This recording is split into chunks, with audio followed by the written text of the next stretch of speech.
I never thought I'd be standing in Woodlawn Cemetery at midnight, reading a letter that was supposed to stay buried forever. But here I am, 3 months after my grandmother's funeral, and everything I thought I knew about my family was a lie. Let me start from the beginning. My name is Jake Morrison, and I'm 28 years old. I work as a freelance graphic designer in Nashville, Tennessee, living paycheck to paycheck in a cramped apartment downtown. My life was pretty ordinary until the day my grandmother Eleanor passed away at 92. Grandma Eleanor was the backbone of our family. She raised me after my parents died in a car accident when I was 12. She was this tiny woman with steel gray hair and eyes that seemed to see right through you. But she had the biggest heart in the world. Everyone in our neighborhood knew her. She was the lady who brought casseroles to new families, who sat with sick neighbors, who never missed a church service. The morning she died was typical Nashville weather, hot and humid, with storm clouds gathering on the horizon. I got the call from Cedar Ridge Nursing Home at 6:47 a.m.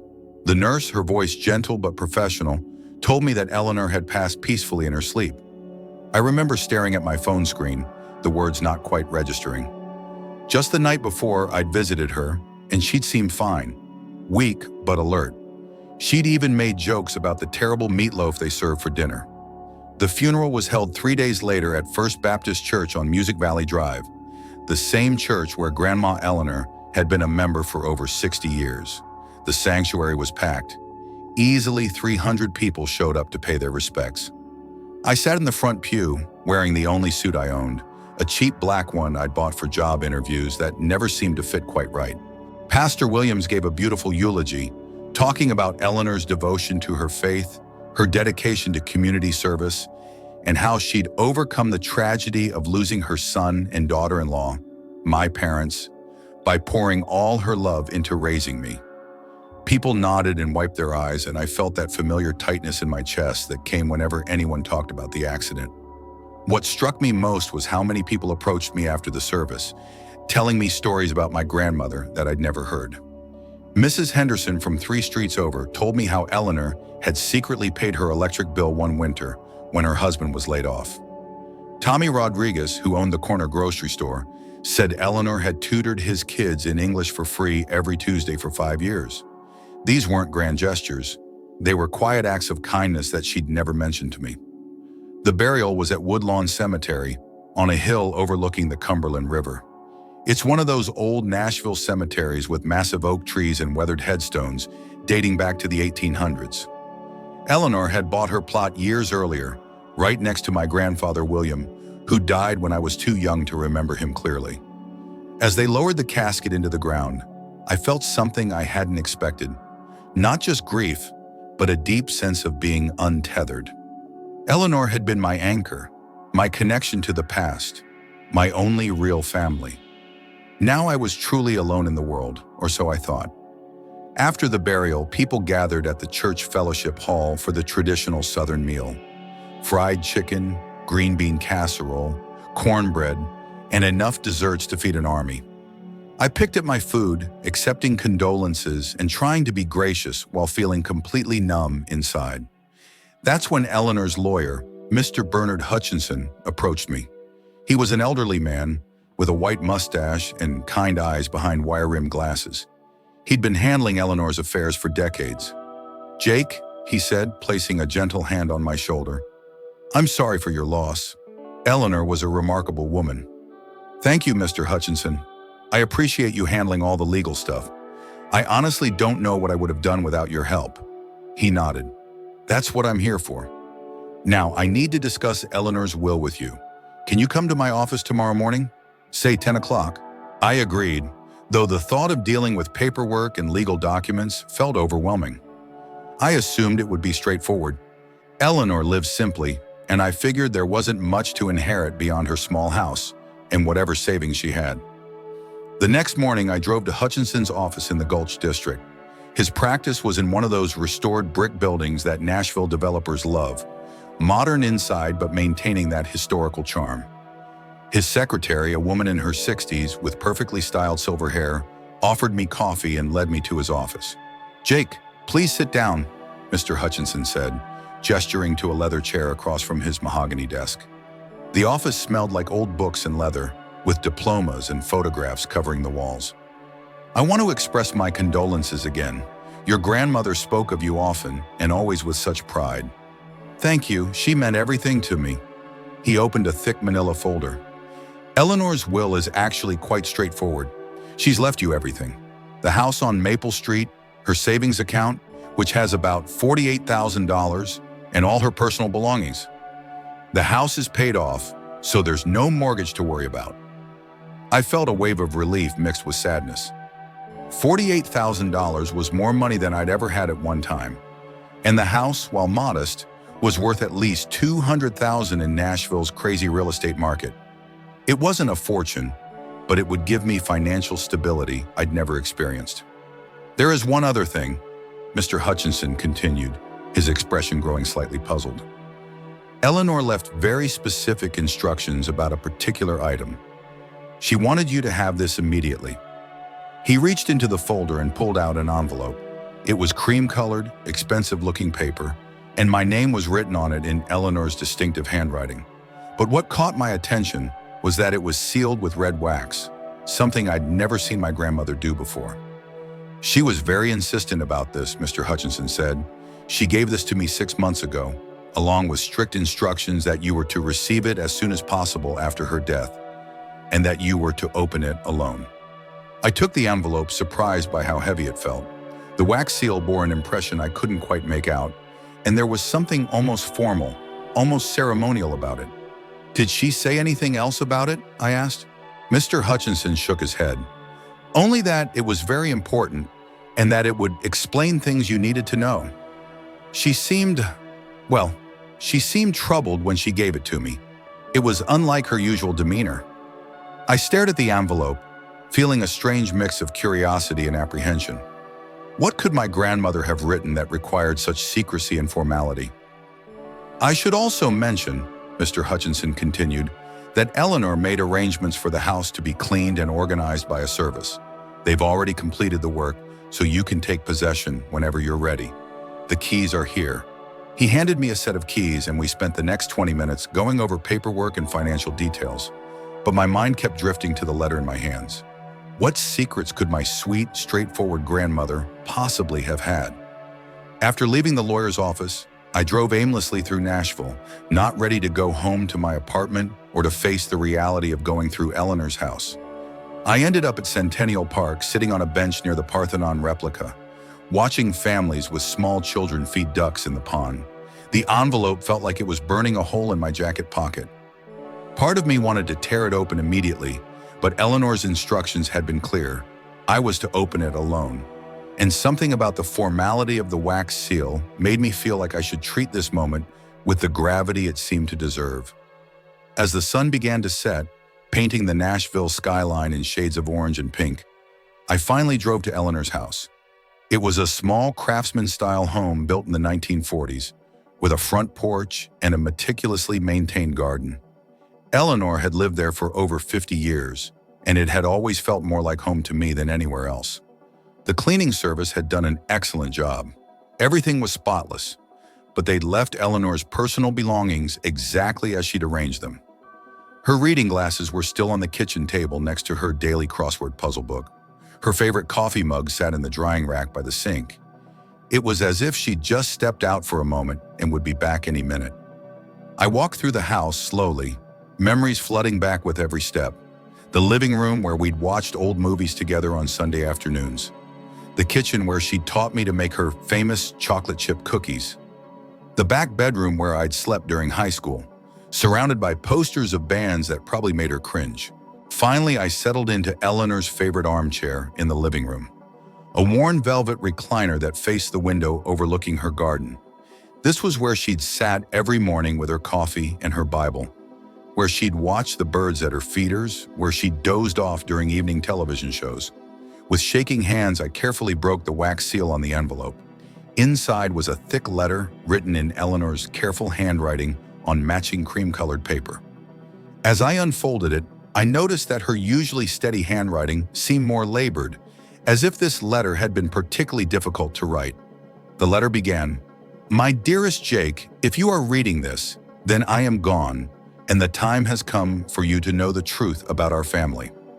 I have carried this secret for 16 years, and it has been the heaviest burden of my life. I pray that you can forgive me for keeping it from you, but I believed I was protecting you. Now I realize that you deserve to know who you really are." My heart started pounding. Who I really am? What did that mean? I continued reading. "Jake, the car accident that killed your parents, it wasn't an accident. Your father discovered something that certain people didn't want him to know, and they silenced him for it. Your mother died because she was with him, and the truth is, you have a twin brother who survived that night, but he was taken from the scene before the police arrived. I know this sounds impossible, but I have proof." The letter fell from my trembling hands. A twin brother? The accident wasn't an accident? I felt like the entire foundation of my life was crumbling beneath me. With my heart racing, I picked up the letter and continued reading. Eleanor's next words would change everything I thought I knew about myself, my family, and the life I'd been living. I must have read those words a dozen times before they truly sank in. A twin brother. Murder, not an accident. 16 years of lies. I felt like I was reading someone else's story, not the truth about my own life. My hands were shaking so badly I could barely hold the letter steady. I got up from Eleanor's chair and paced around the living room, trying to process what I just read. The familiar surroundings, the family photos on the mantle, the Afghan Eleanor had crocheted draped over the sofa, the smell of her lavender potpourri suddenly felt foreign, like I was seeing them through a stranger's eyes. I forced myself to sit back down and continue reading.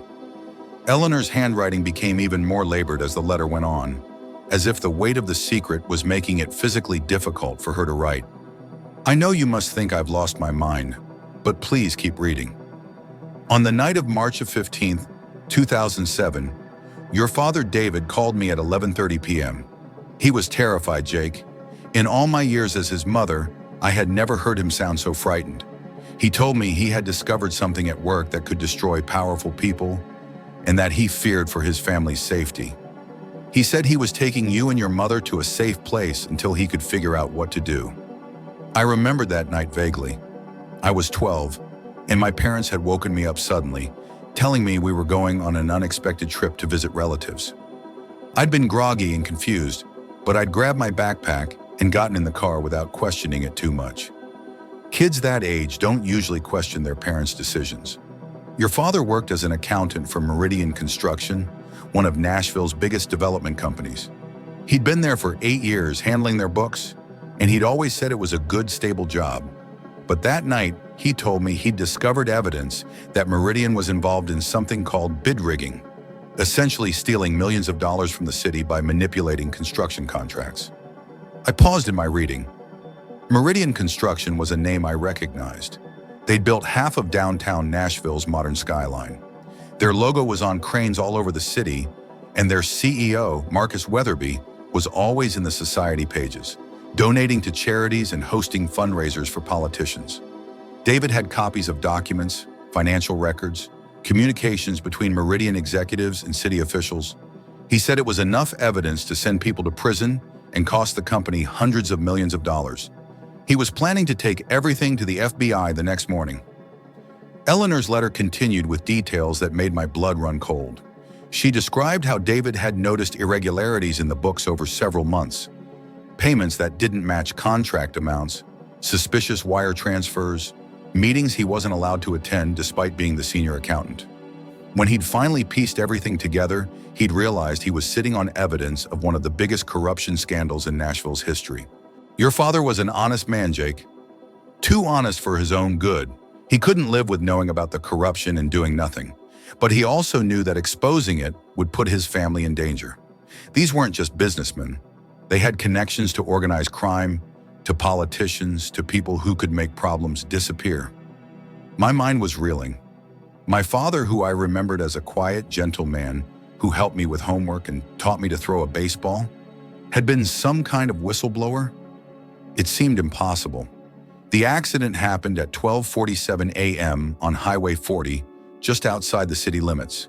The police report said David fell asleep at the wheel and crashed into the bridge abutment. But Jake, Your father was the most careful driver I knew. He never drove when he was tired, and he certainly wouldn't have been falling asleep when he was running for his life. I remembered fragments of that night now, the sound of my parents talking in urgent, hushed voices in the front seat.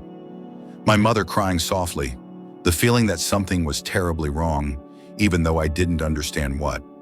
And then, nothing.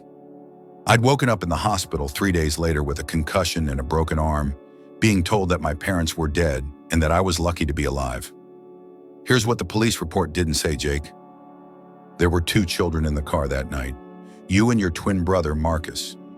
Yes, you were named Marcus David Morrison, but everyone called you Marcus to distinguish you from your father.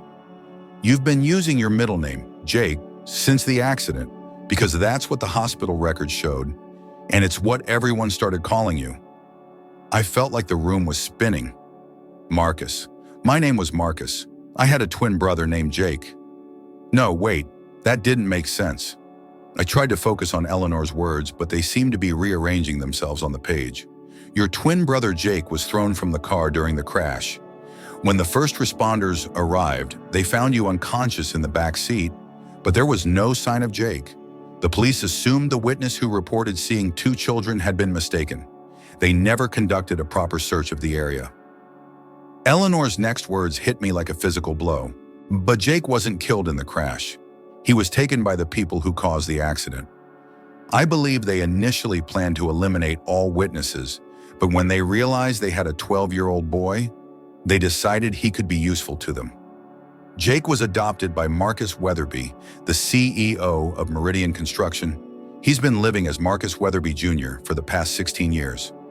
I dropped the letter again and ran to the bathroom, where I dry heaved over the toilet. This was too much, too insane. How could my grandmother have kept something like this secret for 16 years? How could she have let me grow up thinking I was an only child when my twin brother was alive somewhere in Nashville? When I returned to the living room, I noticed that the letter was much longer than I'd initially realized. There were several more pages, and paper-clipped to the back were what looked like photocopied documents and newspaper clippings. I forced myself to keep reading. I know this sounds like the ravings of a paranoid old woman, but I have proof, Jake. I've been watching Marcus Weatherby Jr. from a distance for years.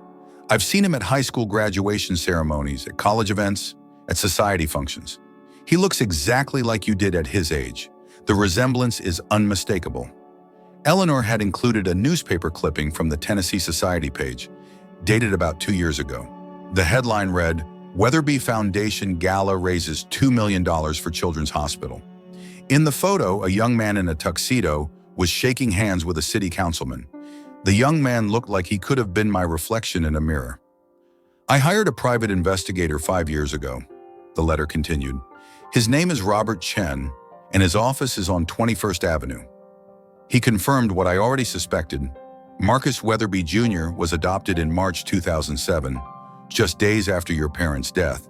The adoption was handled privately, with no public records. Mr. Chen also discovered that the judge who signed off on the adoption, Judge Patricia Hoffman, received a $500,000 donation to her re-election campaign from Meridian Construction that same year.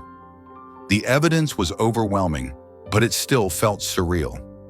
I was reading about my own life like it was a movie plot, not reality. I also have copies of the original accident report before it was corrected. A paramedic named James Mitchell was first on the scene, and his initial report clearly stated that 2 children were found at the crash site. That report was later changed to show only 1 child, and Mitchell was transferred to a different ambulance company the following week. Eleanor had included photocopies of both versions of the accident report. The differences were subtle but clear. Someone had definitely altered the official record. Jake, I know this is a lot to process, and I know you must be angry with me for keeping this secret, but I was terrified. The same people who killed your parents and took your brother would have killed you too if they'd known you were remembering things or asking questions. I thought the safest thing was to let you live as Jake Morrison, to let them think Marcus was dead along with David and Linda. As I read on, Eleanor explained how she'd spent years living in fear, constantly worried that someone would connect the dots, that Jake, my twin brother Marcus, would somehow recognize me if our paths crossed in Nashville. She'd even considered moving us away from the city, but she'd been afraid that sudden changes would draw attention. The hardest part was watching you grow up wondering about your family history, wondering why you felt like something was missing. You used to have nightmares about forgetting something important, about losing someone. I always told you it was trauma from the accident, but I knew it was because you were missing your other half. That hit me like a punch to the gut. I had always felt incomplete somehow, like there was a part of me missing that I couldn't identify. I'd attributed it to losing my parents so young, but now I realized it might have been something deeper. The loss of a twin brother I didn't even remember having. There's more, Jake. Your father's evidence about Meridian Construction was never found by the police. I believe David hid it somewhere before the accident, and it's still out there. If you can find it, you might be able to prove what really happened that night.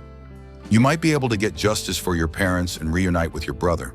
The letter was almost finished, but Eleanor had saved the most shocking revelation for last. I need to tell you why I'm revealing all of this now, why I can't take this secret to my grave. 3 weeks ago, I received a visit from a man who claimed to be from the city planning office.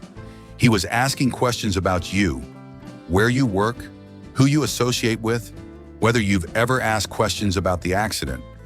I think they're starting to worry that you might remember something or start investigating on your own. My blood turned to ice. Someone had been asking about me? Recently? Jake, I don't think I'm dying of natural causes. I think they found a way to silence me before I could tell you the truth. But they made one mistake. They didn't know about this letter. Promise me that you'll be careful. Promise me that you'll find your brother and get the justice our family deserves. And promise me that you'll forgive an old woman who loved you enough to lie to you for 16 years. The letter was signed simply, "With all my love, Grandma Eleanor." I sat in her chair for a long time after finishing the letter, watching the sun set through her kitchen window. Everything I thought I knew about my life was a lie. My name, my family history, the circumstances of my parents' death, none of it was true. But the most overwhelming realization was that I had a twin brother. Somewhere in Nashville, there was another version of me walking around, probably having no idea that his entire life was built in a lie. Marcus Weatherby Jr., who was actually Jake Morrison, was living with the people who had murdered our parents. As darkness fell over Eleanor's garden, I made a decision that would change everything. I wasn't going to let my grandmother's death be in vain. I was going to find my brother, I was going to uncover the truth about our parents' murder, and I was going to make sure the people responsible paid for what they'd done. But first, I needed to figure out how to approach a twin brother who didn't know I existed, who thought his adoptive father was a respected businessman, and who had no idea he was living with his parents' killer. I didn't sleep that night. I couldn't. Every time I closed my eyes, I saw that newspaper photo of Marcus Weatherby Jr., my twin brother Jake, shaking hands at some charity gala, looking confident and successful in his expensive tuxedo.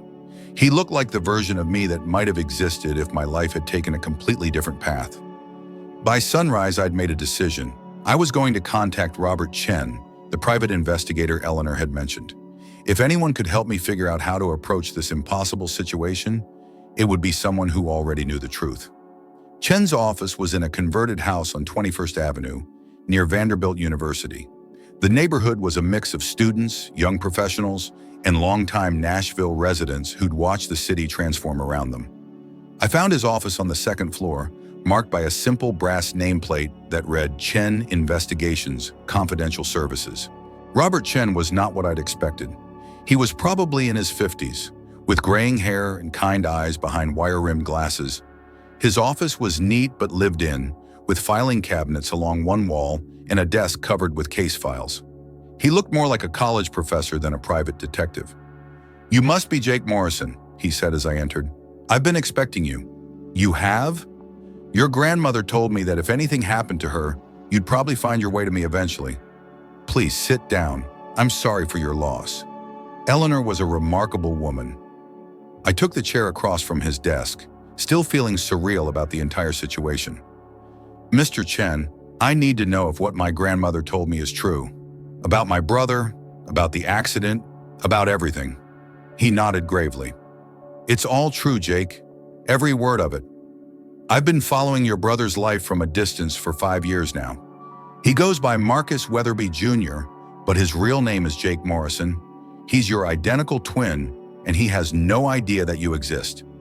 Chen opened a thick file folder and spread several photographs across his desk. They showed my brother at various ages and locations: high school graduation, college campus, business meetings, social events. The resemblance was unmistakable and unsettling.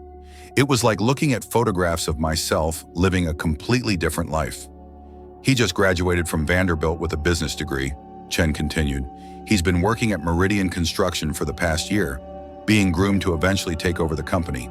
From all appearances, he's a normal, successful young man who believes Marcus Weatherby is his biological father. How is that possible? I asked. Wouldn't he remember the accident? Wouldn't he remember having a twin brother? Chen leaned back in his chair. He was 12 years old and severely traumatized.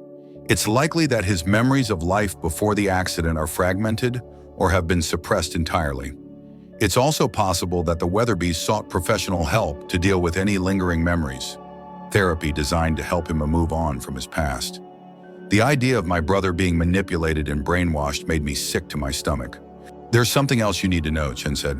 I've been monitoring the Weatherby family for years, and I don't think Marcus Sr. is an evil mastermind. I think he genuinely cares for your brother. He may have started this as a way to control a potential witness, but I believe he's come to love Jake as his own son. This didn't make me feel any better. He still murdered my parents and stole my brother. Actually, I don't think Marcus Weatherby personally killed your parents. I think he ordered it, but the actual work was done by professionals.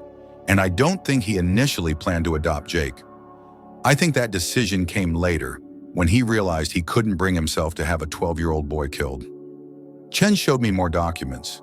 Financial records, phone logs, witness statements that had never made it into the official police report. The picture they painted was of a corruption scandal that had spiraled out of control when my father had discovered the truth. The question now, Chen said, is what you want to do with this information. You could go to the police, but most of the evidence is circumstantial, and it's 16 years old. The statute of limitations has passed on many of the crimes. You could go to the media, but that would put both you and your brother in danger. What do you suggest? I think you need to make contact with your brother first. You need to find out what he knows or what he might remember. And you need to determine whether he's truly innocent in all this or whether he's been complicit in covering up the truth. The thought of approaching my twin brother was terrifying. What do you say to someone who's been living your stolen life for 16 years? How do you explain that everything they believe about their identity is a lie? I've been thinking about this for years, Chen said. If you decide to make contact, it needs to be done carefully. You can't just show up at his office or his home. That would be too shocking and could put him on the defensive. You need to create a situation where you can observe him first, maybe interact with him naturally before revealing who you are. Chen had clearly given this a lot of thought. He pulled out another file and showed me detailed information about my brother's routines. Jake worked at Meridian Construction's downtown offices. He lived in a luxury condo in the Gulch. He worked out at an upscale gym 3 times a week. He volunteered at a literacy program on Saturday mornings. The literacy program might be your best bet, Chen suggested. It's at the main library downtown, and they're always looking for new volunteers. You could sign up and work alongside him for a few weeks. Get a sense of who he is as a person before you reveal the truth. It was a good idea, but it also felt incredibly manipulative. I'd be deceiving my own brother, studying him like a specimen before dropping a bomb that would destroy his entire sense of reality. Mr. Chen, can I ask you something? In all the years you've been watching him, what's your impression of my brother? What kind of person is he? Chen smiled for the first time since I'd arrived. He's a good man, Jake. He's nothing like his adoptive father when it comes to business ethics.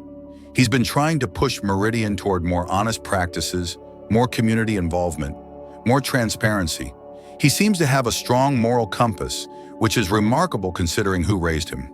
Do you think he suspects anything about his past? I don't know, but I've noticed that he asks a lot of questions about his early childhood, and Marcus Sr. always changes the subject. There was an incident last year where Jake wanted to visit his birth mother's grave. Weatherby had told him that his biological parents died in a house fire when he was very young. When Jake tried to research the supposed fire, he couldn't find any records of it. Weatherby told him the records had been lost in a computer system update. This gave me hope. If Jake was already questioning his origin story, maybe he'd be more receptive to learning the truth. I left Chen's office with a plan, but my emotions were still in turmoil. I drove aimlessly through Nashville for hours, trying to process everything I'd learned. I found myself in neighborhoods where I'd never been, looking at lives I'd never lived, wondering what kind of person I might have become if I'd grown up with the Weatherby's money and connections. Eventually, I ended up back at Eleanor's house. I sat in her kitchen, surrounded by her things, and tried to imagine what she'd gone through all these years. The weight of keeping such a massive secret, the fear of being discovered, the guilt of keeping me away from my twin brother. It must have been unbearable. That evening, I called the Nashville Public Library and inquired about their literacy volunteer program. The coordinator, an enthusiastic woman named Sarah Martinez, was thrilled to hear from me and scheduled an orientation session for the following week. She mentioned that they had several regular volunteers, including a wonderful young man from the business community who's been with us for over a year. I knew immediately that she was talking about Jake. The next few days passed in a blur of preparation and anxiety. I researched everything I could about Marcus Weatherby Jr., reading every news article, every social media post, every public record I could find. I wanted to understand the person my brother had become before I met him face to face. What I discovered was both encouraging and heartbreaking. Jake, or Marcus Jr., as he was known publicly, seemed to be genuinely committed to making a positive difference in the world. His social media was full of posts about social justice, education reform, and environmental conservation. He'd organized fundraisers for homeless shelters, participated in charity walks, and used his privileged position to advocate for causes that mattered to him. But there were also glimpses of something deeper, posts about feeling disconnected from his past, about strange dreams he couldn't explain, about a persistent feeling that something was missing from his life. In one particularly poignant Instagram post from 6 months earlier, he'd written, "Sometimes I feel like I'm living someone else's life, like the real me is locked away somewhere, and I can't find the key to let him out."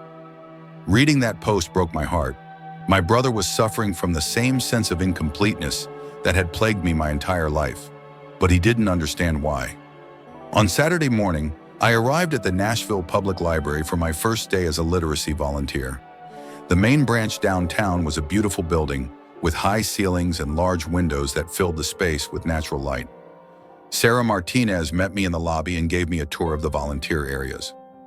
"Our Saturday morning program focuses on adult learners," she explained as we walked through the building. "We have people working on basic reading skills, GED preparation, English as a second language. It's a wonderful, supportive community." As we entered the main volunteer area, my heart started pounding. I could see several people working one-on-one with students at tables throughout the room, and I knew that somewhere among them was my twin brother. "Let me introduce you to some of our regular volunteers," Sarah said, leading me toward a table near the windows. And then I saw him. Jake was sitting across from an elderly Hispanic man, patiently helping him sound out words in an English workbook. He was wearing jeans and a casual button-down shirt, and his hair was slightly longer than mine, but the resemblance was so strong that I felt dizzy. It was like looking into a funhouse mirror that showed a slightly different version of myself. "Marcus," Sarah called out, and my brother looked up with a smile. The moment our eyes met, I saw something flicker across his face. Confusion, recognition, something he couldn't quite place. For a split second, we just stared at each other, and I wondered if some deep, buried part of his memory was trying to surface. "Marcus, I'd like you to meet Jake Morrison," Sarah said, completely unaware of the magnitude of that introduction. "He's our newest volunteer." My brother stood up and extended his hand. "Nice to meet you, Jake. I'm Marcus Weatherby." As our hands touched, I felt an electric shock of connection that I'd never experienced before.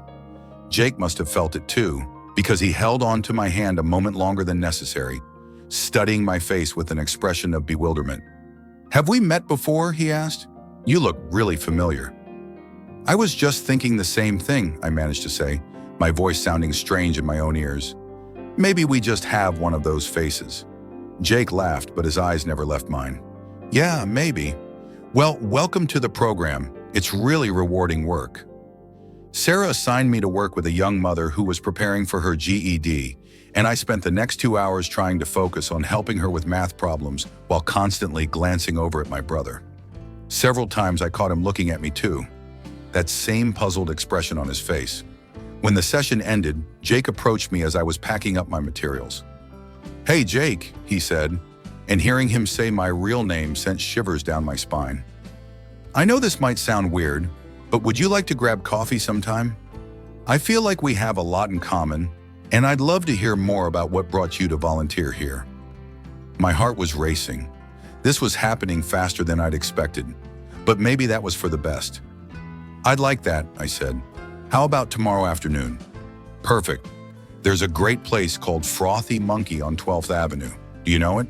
I nodded, though I'd never been there. It was exactly the kind of upscale coffee shop I'd expect someone with Jake's background to frequent. "Great. How about 2 p.m.? As I drove home that afternoon, I couldn't stop thinking about the moment when our eyes first met. There had definitely been recognition there, some deep part of him that knew we were connected. Maybe this was going to be easier than I'd thought, but that night I barely slept again. Tomorrow I would be sitting across from my twin brother, and somehow I had to find the courage to tell him that his entire life was a lie. I arrived at Frothy Monkey 15 minutes early, my palms sweating and my heart hammering against my ribs. I'd practiced this conversation 100 times in my head, but I still had no idea how to begin. How do you tell someone that you're the twin brother they don't remember having? How do you explain that their adoptive father murdered your parents? The coffee shop was exactly what I'd expected. Exposed brick walls, reclaimed wood tables, customers typing on MacBooks while sipping $6 lattes. I ordered a black coffee and found a table in the corner where I could see the entrance. Jake arrived precisely at 2 p.m., and seeing him walk through the door took my breath away again.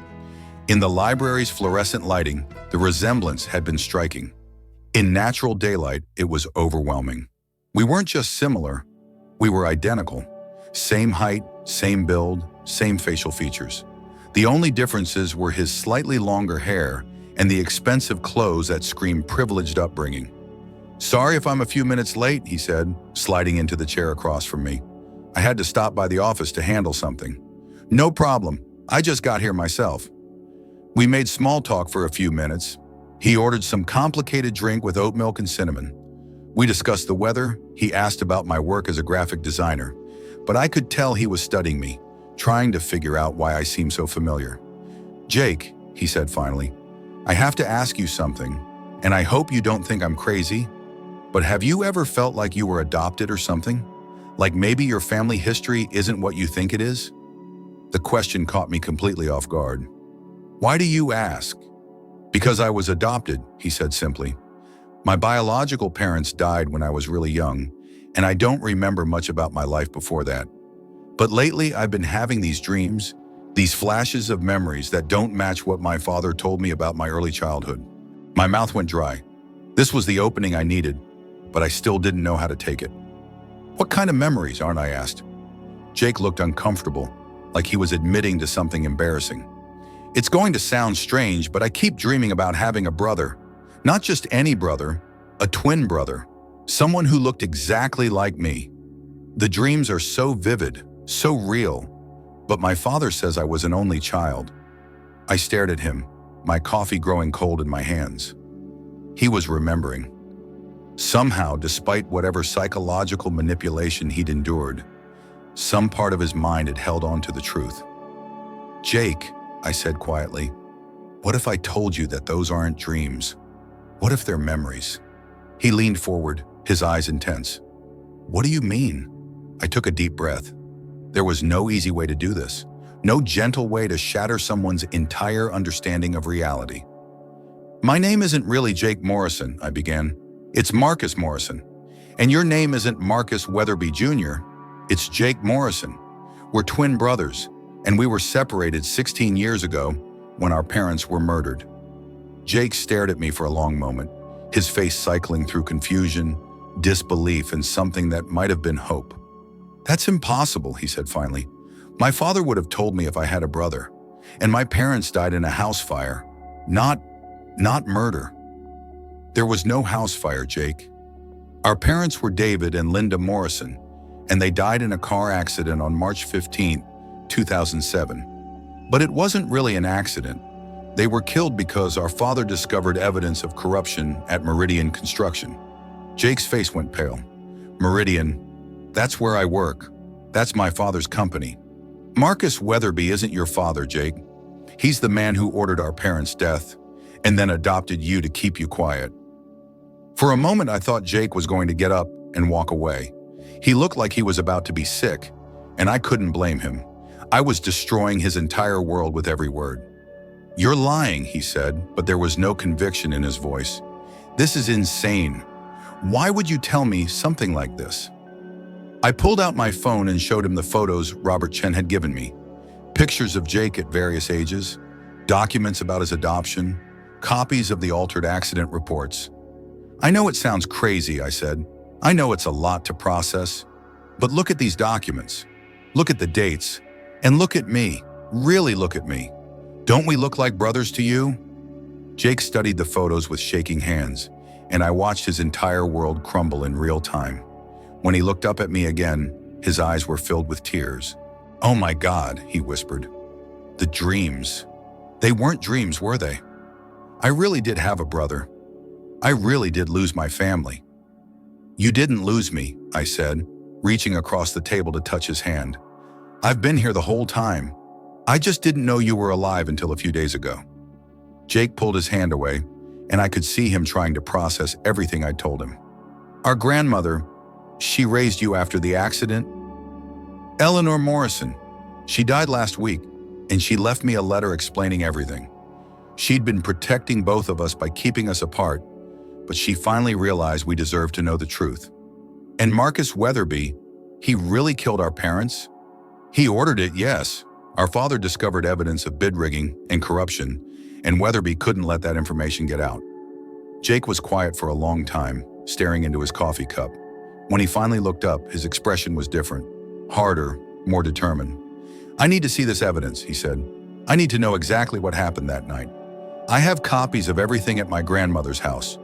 But Jake, you need to understand, if we're going to pursue this, it's going to be dangerous. These people killed our parents to keep their secrets safe. They won't hesitate to kill us too." "I don't care," Jake said fiercely.